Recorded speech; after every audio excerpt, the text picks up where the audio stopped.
Hi ನಮಸ್ತೆ, ಎಲ್ಲರೂ ಹೇಗಿದ್ದೀರಾ? ನಾನು ಚೆನ್ನಾಗಿದ್ದೀನಿ. ನೀವೆಲ್ಲರೂ ಚೆನ್ನಾಗಿದ್ದೀರಾ ಅಂದ್ಕೊತೀನಿ.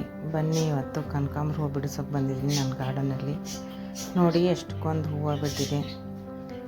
ದಿನ ಸ್ವಲ್ಪನೇ ಹಾಕ್ಕೊಳ್ಳೋದು, ಯಾಕಂದರೆ ನಂಗೆ ತಾಸುಗಟ್ಟಲೆ ಕುಂತು ಕಟ್ಟೋಕ್ಕಾಗಲ್ಲ. ಹಾಗಾಗಿ ಬೇರೆ ಕೆಲಸನೂ ಇರುತ್ತೆ.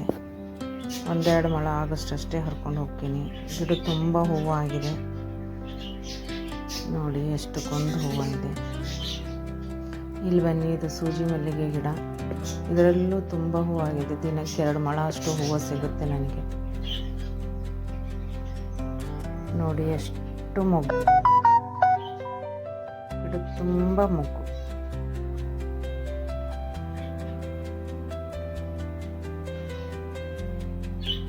ಸುತ್ತ ತೋರಿಸ್ತಾ ಇದ್ದೀನಿ ನೋಡಿ ನಿಮಗೆ. ನೋಡಿ ಗಿಡ ತುಂಬ ಮೊಗ್ಗಾಗಿದೆ. ಎಲ್ಲ ಬಿಡಿಸ್ಬೇಕೀಗ. ಬಿಡಿಸಿ ಕಟ್ಟಿ ನಾಳೆ ಪೂಜೆಗಾಗುತ್ತೆ. ನೋಡಿ ಇಲ್ಲೆಲ್ಲ ಕನಕಾಂಬರ ಗಿಡಗಳು ನನಗೂ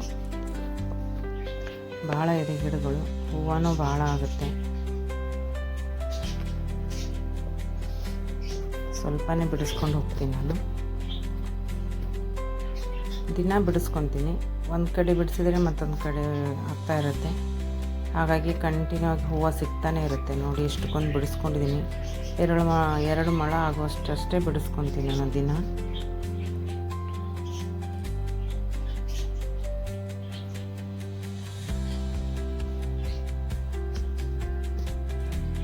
ಇಲ್ಲಿ ನೋಡಿ, ಇಲ್ಲಿ ಹಾಕ್ತಾಯಿದ್ದೀನಿ. ಇದರಲ್ಲಿ ನೋಡೋಕ್ಕೆ ಸ್ವಲ್ಪ ಕಾಣುತ್ತೆ ಅದರಲ್ಲಿ, ಆದರೆ ಭಾಳಷ್ಟಿದೆ. 1-2 ಮೊಳ ಆಗುತ್ತೆ ಹೂವು. ನೋಡಿ ಎಷ್ಟಕ್ಕೊಂದು ತೊಗೊಂಬಂದು ಸ್ವಲ್ಪ ಹೊತ್ತ ಇಟ್ಟಿದ್ದೆ. ಮೊಗ್ಗಿದ್ವಲ್ಲ, ಸ್ವಲ್ಪ ಕಾಫಿ ಕುಡಿಯೋಷ್ಟಿಗೆ ಅರಳಿಬಿಟ್ವು ಮಲ್ಲಿಗೆ ಹೂವು, ಸೂಜಿ ಮಲ್ಲಿಗೆ.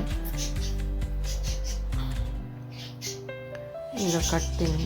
ನೋಡಿ ಎಷ್ಟಕ್ಕೊಂದಿದೆ. ಅದರಲ್ಲಿ ಸ್ವಲ್ಪ ಕಾಣ್ತು, ಬಟ್ ಇದರಲ್ಲಿ ನೋಡಿ ಎಷ್ಟಕ್ಕೊಂದಿದೆ. ಅರಳಿಬಿಟ್ಟಿದೆ. ಆಗಲೇ ಮಗ್ಗಿದ್ದು ಹರಿಬೇಕಾದ್ರೆ ಸ್ವಲ್ಪ ಕಾಫಿ ಕುಡ್ಕೊತ ಕುಂತೆ, ಆಗಲೇ ಹೂವು ಅರಳಿಬಿಟ್ಟಿದೆ. ಇಲ್ಲಿ ನೋಡಿ, ಇಲ್ಲಿ ಕಟ್ಟಿದ್ದೀನಿ, ನೋಡ್ಬೋದು ನೀವು. 2 ಮೊಳ ಆಗುತ್ತೆ ಕರೆಕ್ಟಾಗಿ. ವಿಡಿಯೋ ಲೈಕ್ ಆದರೆ ಶೇರ್ ಮಾಡಿ, ಕಮೆಂಟ್ ಮಾಡಿ ಆ್ಯಂಡ್ ಸಬ್ಸ್ಕ್ರೈಬ್ ಮಾಡ್ಕೊಳ್ಳಿ. ಓಕೆ ಬಾಯ್, ಸಿಗೋಣ ನಾಳೆ ಇನ್ನೊಂದು ವಿಡಿಯೋದಲ್ಲಿ ಸಿಗೋಣ. ನಮ್ಮ ಗಾರ್ಡನಲ್ಲಿ ಯಾವ್ಯಾವ ಹೋಗ್ಬಿಟ್ಟಿದೆ ಅಂತ ನಿಮಗೆ ಡೈಲಿ ಅಪ್ಡೇಟ್ ಕೊಡ್ತಾ ಇರ್ತೀನಿ. ಬಾಯ್.